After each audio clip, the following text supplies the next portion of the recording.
हम संगीता जी से अनुरोध करते हैं। हाँ जी। संगीत। बोलो सतगुरु महाराज की जय। बापू श्रद्धा राम जी महाराज आपकी सदा ही जय। बापू पुजारा जी महाराज आपकी सदा ही जय। फूल बाके बिहारी लाल की जय।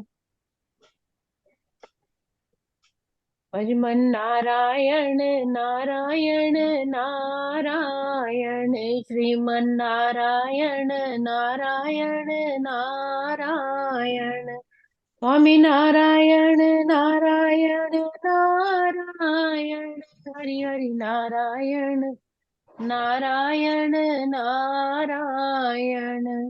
दुर्योधन की मेवा त्यागे, दुर्योधन के मेवा त्यागे, भूख लगी तब उठ कर भागे, साग विदुर घर खाया रण, हरि हरि साग विदुर घर खाया रण, श्रीमन नारायण नारायण नारायण, स्वामी नारायण नारायण नारायण, भव से तारायण तारायण तारायण। ओम श्री परमात्मने नमः। श्रीमद् भगवत गीता अथ चतुर्थोऽध्यायः।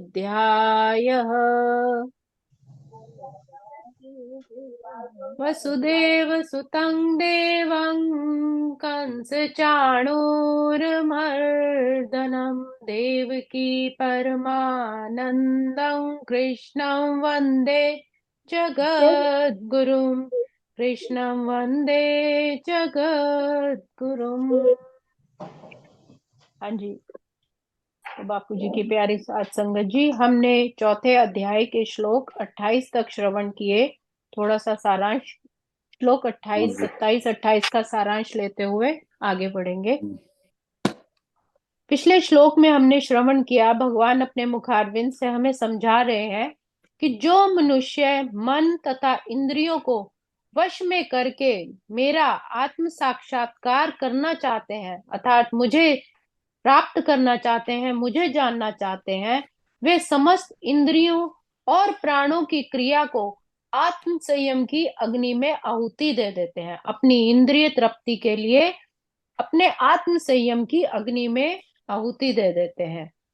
कुछ मनुष्य अपनी संपत्ति दान कर देते हैं, कुछ लोग कठिन तपस्या के द्वारा, और कुछ लोग योग पद्धति के अभ्यास के द्वारा दिव्य ज्ञान में उन्नति के लिए, कुछ लोग वेदों का अध्ययन करके विद्वान बनते हैं, कुछ लोग कठिन व्रत करते हैं, तपस्या करते हैं, कुछ लोग स्वाध्याय द्वारा 10 मिनट अपने लगने। अपने मन की वृत्तियों का शोधन करते हैं।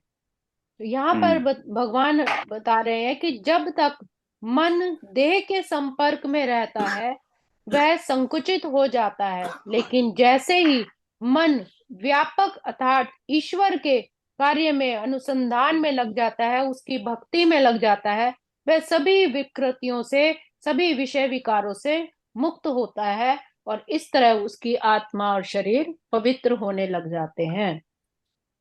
अब श्लोक आगे, श्लोक क्रमांक 29।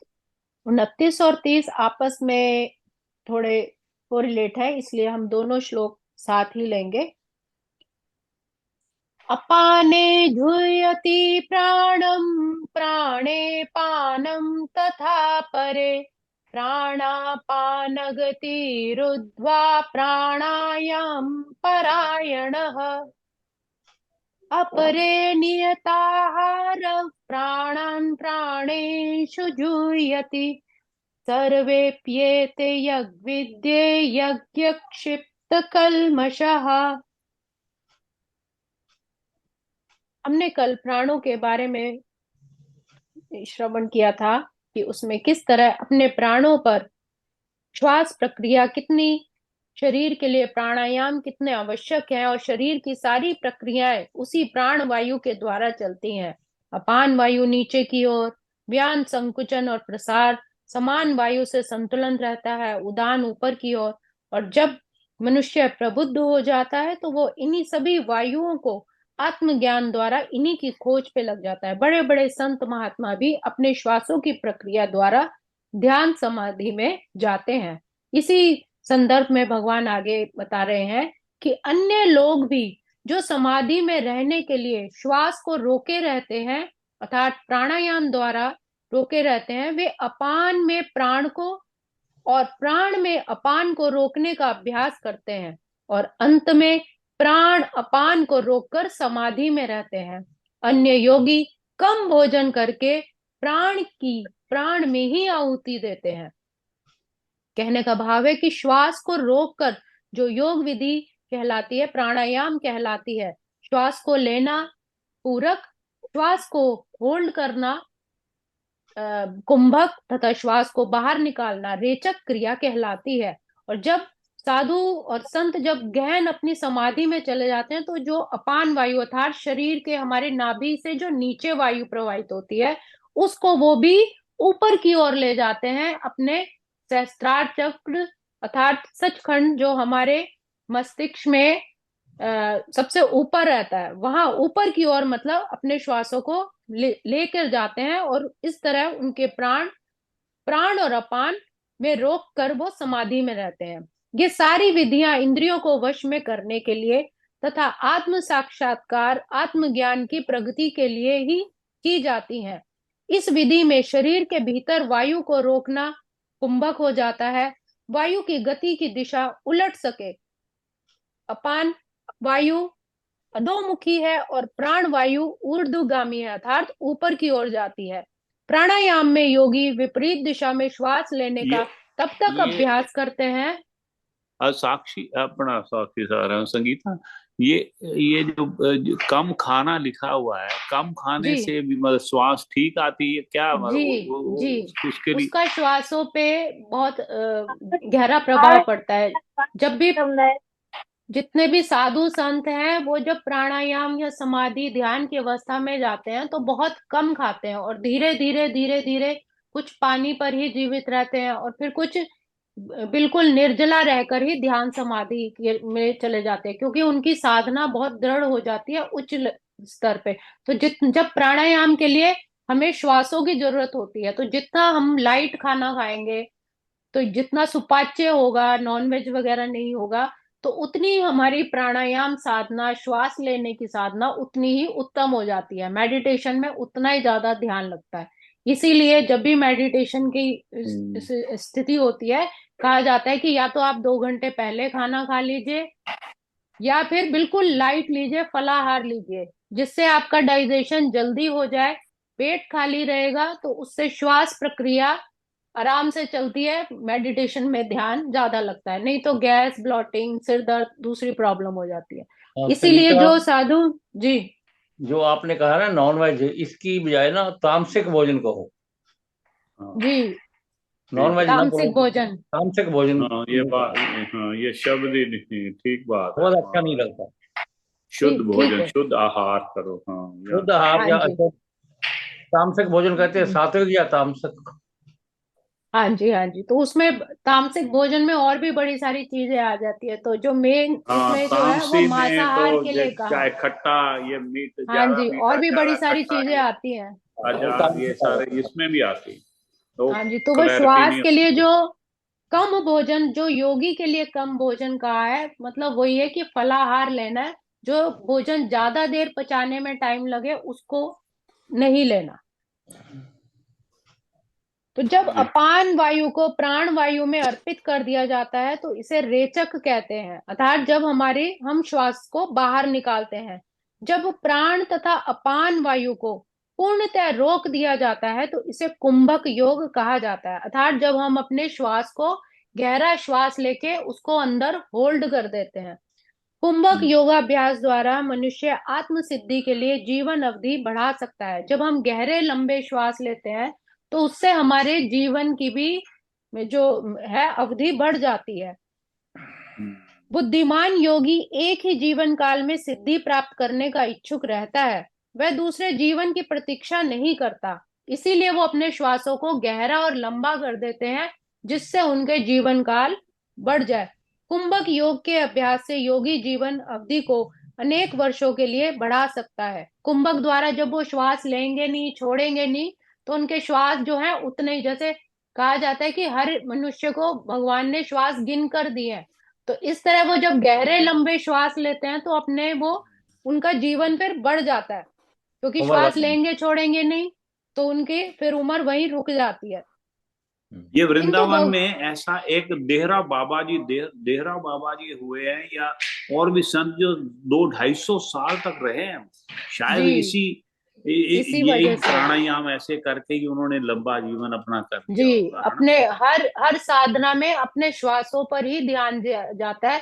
जितने गहरे लंबे श्वास होंगे वो मनुष्य में उतनी एनर्जी और उसके जीवन अवधि को बढ़ा देते हैं। जितने छोटे छोटे श्वास होंगे तो वो उसकी जीवन अवधि नहीं हो जाती है। जैसे एथलीट्स होते हैं तो उनको इसीलिए बीमारी कम उम्र में थोड़ी जल्दी लग जाती है, और अगर वो एक्सरसाइज करते रहे, मेडिटेशन करते रहे, या मतलब गहरे लंबे श्वास, तो फिर उनका स्वास्थ्य भी ठीक बना रहता है। क्योंकि और हम लोग भी श्वास जो है वो चेस्ट से लेते हैं, तो जबकि ये श्वास गहरे होने चाहिए, हमारे नाभि तक आने चाहिए। कुंभक योग के अभ्यास से योगी जीवन अवधि के अनेक वर्षों के लिए बढ़ा सकता है, किंतु भगवान की दिव्य प्रेमा भक्ति में स्थित रहने के कारण परमेश्वर की भक्ति मनुष्य स्वतः इंद्रियों का जितेंद्र बन जाता है। जैसे जैसे वो अंतर्मुखी होता है, श्वास अंदर की ओर लेता है, इस तरह वो अपनी इंद्रियों पर भी, भगवान कह रहे हैं, काबू पाना शुरू कर देता है। अन्य किसी कार्य में प्रवृत्त होने का फिर उसको अवसर ही नहीं मिलता। जब उसका ध्यान उसकी श्वासों पर रहता है, मन अंतर्मुखी हो गया, फिर उसको दूसरी चीजों की तरफ ध्यान नहीं जाता। फलतः जीवन के अंत में उसे स्वतः ही भगवान कृष्ण के दिव्य पद पर स्थानांतरित कर दिया जाता है, और जल्द ही फिर उसकी दिव्य उसको ज्ञान प्राप्त हो जाता है।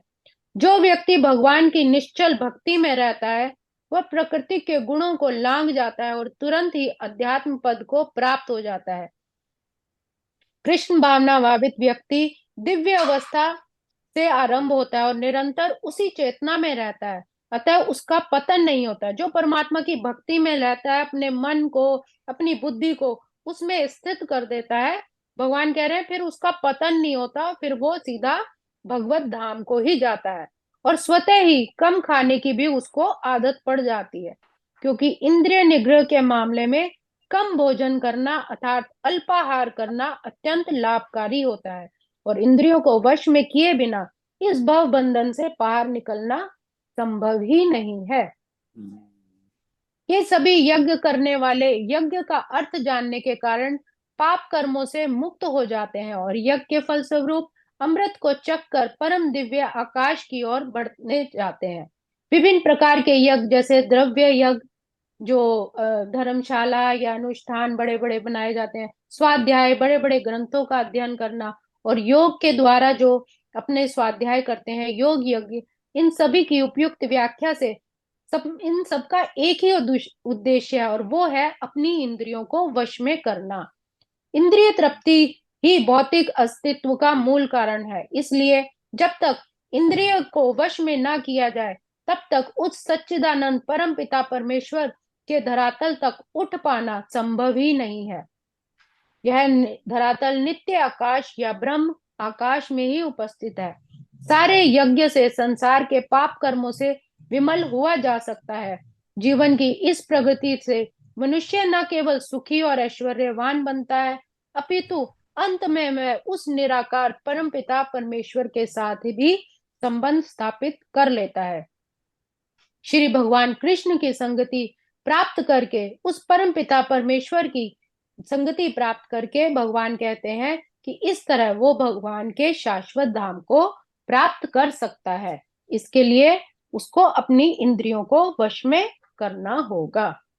आज के श्लोकों को हम यही विराम देंगे।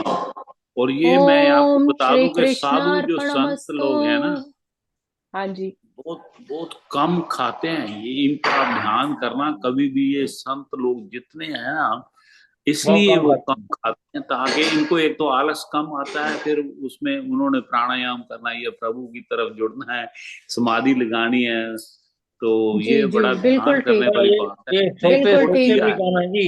ये संत लोग हाँ जी, सोते भी बहुत कम है, सौंदे भी हाँ बहुत जी, घट ने। ये संत हाँ लोग सौंदे भी बहुत घट ने। हाँ, नींद भी कम है क्योंकि नींद में खाने के श्वास साथ ज्यादा तेज नींद का चलते बड़ा हैं, गहरा संबंध है। कम नींद खाओगे में तो श्वास नींद भी ज्यादा कम ही चलते हैं, आएगी। तेज चलते हैं श्वास हम्म, नींद च। जी भैया जी मेरे जी ख्याल हरिपुर खालसा वाले महाराज जी ने या लांबड़े वाले मेरे मैक्सिमम तो हरिपुर खालसा वाले महाराज ऋषि ठाकुर जी ने कहते उन्होंने महाराज ने पूछा कितने फुलके खाता है, कहते 4, कहते इन्ने ज्यादा घट कर, कहते महाराज जी पूरे दिन च 4, कहते नहीं इनू घट कर, कहते किन्ने, कहते 2, पूरे कहते दिन च 2, कहते 2, ਉਹਨਾਂ ਨੇ ਪੂਰੇ ਦਿਨ ਵਿੱਚ 2 ਰੋਟੀਆਂ ਕਰਦੀਆਂ ਤੇ ਇਹ ਫਿਰ ਕਿਹਨੂੰ ਕਿਹਾ ਇਹਨਾਂ ਨੇ, ਕਿਹਨਾਂ ਨੇ ਕਿਹਨਾਂ ਨੂੰ ਕਿਹਾ ਸੀ? ठाकुर महाराज ਦੀ ਗੱਲ ਹੈ ਉਹਨੇ ਹਰਿਪੁਰ ਖਾਲਸਾ ਵਾਲੇ ਮਹਾਰਾਜ ਨੇ ਸੁਣਾਈ ਸੀ। ਫਿਰ ਕਹਿੰਦੇ ਜਦੋਂ 2 ਰੋਟੀਆਂ ਤੇ ਉਹਨਾਂ ਦਾ ਹਿਰਦੇ ਟਿਕ ਗਿਆ ਨਾ, ਕਹਿੰਦੇ ਕਿੰਨੇ ਫੁਲਕੇ ਖਾਣਾ ਹੈ, ਕਹਿੰਦੇ ਮਹਾਰਾਜ ਤੁਸੀਂ 2 ਕਿਹਾ ਸੀ, ਕਹਿੰਦੇ ਬਹੁਤ ਜ਼ਿਆਦਾ ਹੈ ਇਹਨੂੰ ਘੱਟ ਕਰ, ਕਹਿੰਦੇ ਇਹ ਮਹਾਰਾਜ ਜੀ ਹਰਨਾਮ ਜੀ ਕਿੰਨੇ, ਦੀ ਗੱਲ ਸੀ, ਇਹ ਬਾਪੂ ਹਰਨਾਮ ਜੀ ਦੀ ਗੱਲ ਸੀ। ਨਾਮ ਜੀ ਉਹਨਾਂ ਨੇ ਕਿਹਾ ਸੀ ਮੇਰੇ ਖਿਆਲ ਹਰਿਪੁਰ ਖਾਲਸਾ ਵਾਲੇ ਨਹੀਂ, ਮਹਾਰਾਜ ਬਾਪੂ ਹਰਨਾਮ ਜੀ ਨੂੰ ਕਿਹਨੇ ਕਿਹਾ ਸੀ ਜਾਂ ਬਾਪੂ ਹਰਨਾਮ ਜੀ ਨੇ ਕਿਹਨੂੰ ਕਹਿੰਦੇ ਕਿਹਾ ਸੀ? ਥੋੜਾ ਕਲੀਅਰ ਕਰ। ਮੈਂ ਉਹਦੇ ਚ ਪ੍ਰਸੰਗ ਵਿੱਚ ਦੇਖ ਕੇ ਤੁਹਾਨੂੰ ਦੱਸਦੀ ਆ, ਮੈਂ ਜਿਹੜੀ ਸੰਗ ਗੱਲ ਦਾ ਦੱਸੀ ਮੈਨੂੰ ਯਾਦ ਨਹੀਂ ਹੈਗੀ, ਬਾਪੂ ਹਰਨਾਮ ਜੀ ਸੀ। 2 ਰੋਟੀਆਂ ਤੋਂ ਅੱਛਾ, 1 ਰੋਟੀ, ਇਹ ਬਾਪੂ ਓਮ ਜੀ ਨੇ ਕਿਹਾ ਸੀਗਾ ਹਰਨਾਮ ਜੀ ਨੂੰ। ਓਮ ਜੀ ਨੇ ਮੇਰੇ ਖਿਆਲ ਹਰਨਾਮ ਜੀ ਨੂੰ ਕਿਹਾ ਸੀ। हाँ ओ एक माय तो गॉड। मैंने कहने भैया 4 तो 2, 2 तो 1, 1 तो अद्धी, अद्धी तो चप्पा। ਮਾਈ ਗॉड। और एक गल तुहानू दसा, बाबा हीरा सिंह जी दरबार जलंधर पिछले 7 साल एंड ते आ गए, 7 साल उन्हें सिर्फ कहंदे ने छोलियां दा पानी जिहड़ा हुंदा है ना, मतलब समझ लो सूप, सिर्फ वो ही पींदे रहे ने 7 साल। ये मैं सुने जा, मेरे माता ही दसदे हुंदे। सरला मासी तुहानू कोई याद है बाबा हीरा सिंह जी जिन्होंने बापू शरदा राम जी भी कहते सी कि रब रूप बैठे ने जलंधर उत्ते शहर। ਉਹਨੂੰ ਕਹਿੰਦੇ ਸੀ ਗੁਰੂ ਨਾਨਕ एक ਦੇਵ, मिनट, ਕਹਿੰਦੇ ਸੀ ਉਹਨੂੰ ਕਹਿੰਦੇ ਸੀ एक ਗੁਰੂ मिनट। ਨਾਨਕ ਦੇਵ ਜੀ ਦਾ ਸਰੂਪ ਨੇ। अच्छा, हाँ, ਹਾਂਜੀ तो सरला मासी दसना ए बारे। मैं क्या बाबा हीरा जी बड़े परम संत से अच्छे से बड़े पर दर्शन किए, पर मैंने गल का नहीं पता भी उन्होंने छड्या होया सी खाना 7 पीना। साल मैंने उन्होंने सिर्फ छोलियां दा पानी, कोई रोटी कोई कुछ नहीं, और कुछ नहीं। छोले जेडे उबाल जिवें काले छोले जिवें होए उहदा जेड़ा ग्रेवी है समझ लो ਉਹ ਲੈਣੀ ਉਹਨਾਂ ਨੇ। ਇਹ ਇੰਨੀ ਮਤਲਬ ਕਿ ਉਹਨਾਂ ਦੀ ਤਪੱਸਿਆ ਸੀ। ਮੈਂ ਵੀ ਦਰਸ਼ਨ ਕੀਤੇ ਨੇ ਉਦੋਂ ਜਦੋਂ ਬੈੱਡ ਤੇ ਹੀ ਸੀਗੇ, ਬਿਲਕੁਲ ਉੱਠਦੇ ਬੈਠਦੇ ਨਹੀਂ ਸੀ। ਮੈਨੂੰ ਨਹੀਂ ਯਾਦ ਹੈਗਾ, ਮੈਂ ਨਹੀਂ ਦਰਸ਼ਨ ਕੀਤੇ। ਮੈਂ ਬਾਬਾ ਖਾਨ ਚੰਦ आपने घर होंदे सी महाराज जी। जय हो जय हो जय हो। बड़ी किरपा है साधु संतां दा। ये पता नहीं किन्ना दा संकल्प है, सानू इस पासे जोड़ दिता है उन्हां दे आशीर्वाद नाल। माता पिता मेरी मम्मी दे जिंदे भी सी, मां मेरी दे जिंदे भी साडे घर। अच्छा, वाह जय साडे ਤੁਹਾਡੇ ਮਕਾਨ ਵਿੱਚ ਆਏ। ਹਾਂਜੀ ਹੁਣ ਰਮਾਇਣ ਕਰੀਏ ਫਿਰ, ਟਾਈਮ ਤਾਂ ਹੋ ਗਿਆ ਭੋਗ ਦਾ। ਇਹਨਾਂ ਨੂੰ ਸਮਾਪਨ ਕਰਨ ਦਿਓ। ਸੌਰੀ ਮੈਂ ਵਿੱਚੋਂ ਦੋਹਾ ਪੜੋ, ਆਪਣੇ ਸ਼ਲੋਕ ਪੜ ਰਹੇ ਹੋ। संगीता तेरे ने 2 लाइनें पढ़ने गाने गाओ। ओम श्री कृष्णार्पणमस्तु। हरे नमः हरे नमः हरे नमः। कोई नहीं, समाप्ति आज में। बोलो बाके बिहारी लाल की लाल जय। की जय जी जय। सतगुरु महाराज की जय।